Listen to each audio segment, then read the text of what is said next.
Javier Tello, cuando tú y yo estudiábamos teoría de la democracia, había mucho debate de si la democracia era compatible o no con ciertas religiones. Se hablaba del catolicismo, muchos hablaban del Islam, en fin, grandes debates a propósito de esto. Pero el hecho es que otra vez Estados Unidos trata de imponer una democracia en un país mayoritariamente musulmán y otra vez fracasa. ¿Es el Islam incompatible con la democracia, Javier? No, no creo que lo sea. Es más, recordabas tiempos de estudiante, yo recuerdo que Tocqueville enfatizó el catolicismo al explicar la vitalidad de la democracia americana. Después Lipset enfatizó lo contrario, argumentando que el catolicismo no era compatible con la democracia. Ahora sale el Islam. Parte del problema es tratar de generalizar. Claramente Islam no es sinónimo de talibán.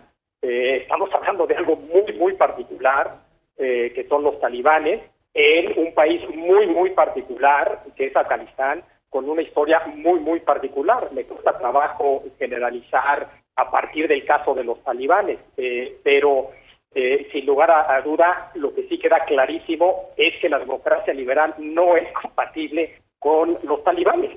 Eso sí queda claro. Pero lo que estamos diciendo es que la democracia no es compatible con la teocracia. Y eso ya no es una tesis tan sexy, tan atractiva a discutir. Pero yo no sé si haya un país mayoritariamente musulmán que sea democracia, quizá Indonesia, Malasia, ¿no? Indonesia sin duda, bueno, no toda la vida, pero digamos sí, desde la caída de Suharto, sí. Podemos decir que es un país democrático en cuanto a que hay elecciones y se respetan más o menos los derechos humanos. Es decir, no es una teocracia, como dice Javier, es decir, es un país cuya población es islámica, sin la menor es musulmana, pero donde no hay un régimen islámico. El tema, la pregunta quizás sea si ciertas interpretaciones del Islam son compatibles con la democracia y con los derechos humanos tal y como se entiende ciertamente en Occidente. Claro.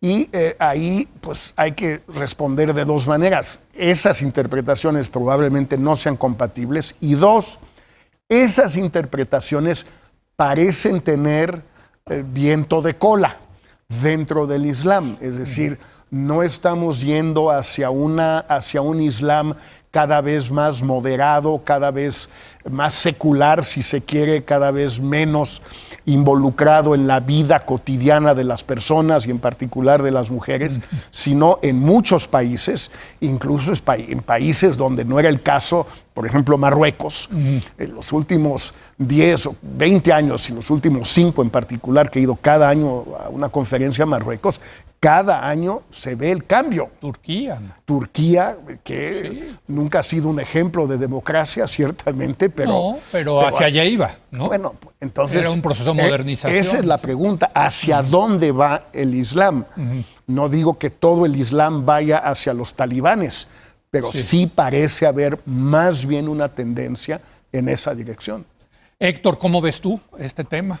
Mira, me gustan mucho las precisiones que hacen Jorge y sobre todo Javier respecto de no hablar del Islam.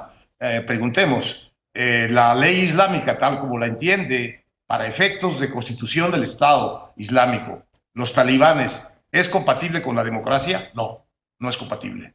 Es profundamente antidemocrática, profundamente violatoria de todos los derechos universales, por lo menos para la mitad de la población que son las mujeres. Entonces, los talibanes no son compatibles con la democracia, pero lo que ha tratado de exportar Estados Unidos en estas aventuras tremendamente fallidas, desde Vietnam hasta Afganistán e Irak, no es solo la democracia. Lo que han querido es algo mucho más ambicioso. Han querido crear nuevos estados, han querido crear nuevos ejércitos, crear nuevas instituciones, en suma, han querido construir nuevos países. Eso sí que es incompatible en general, no solo con el Islam, sino con la historia, con el curso de la historia y de la diversidad de la historia, que no se puede someter mediante una intervención militar a un remoldeamiento como si fuera plastilina para que se parezca a lo que a nosotros, los occidentales, nos parece el mejor de los mundos.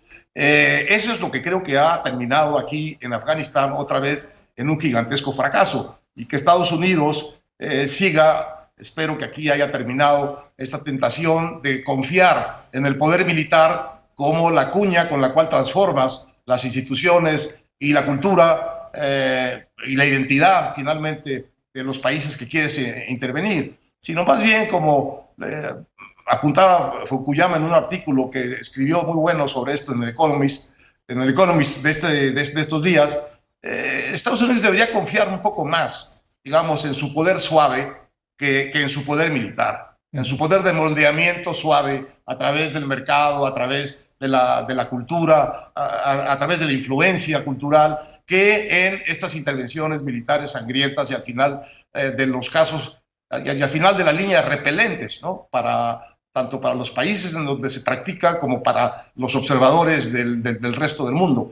De manera que ojalá ya haya terminado aquí la tentación de Estados Unidos de ser un policía constructor de países en el mundo, y más bien confíe en sus verdaderas fortalezas, que son las otras, las de la ciencia, las de la cultura, las de la influencia global, más que la de su ejército desplegado en partes en donde no tiene posibilidad de ganar.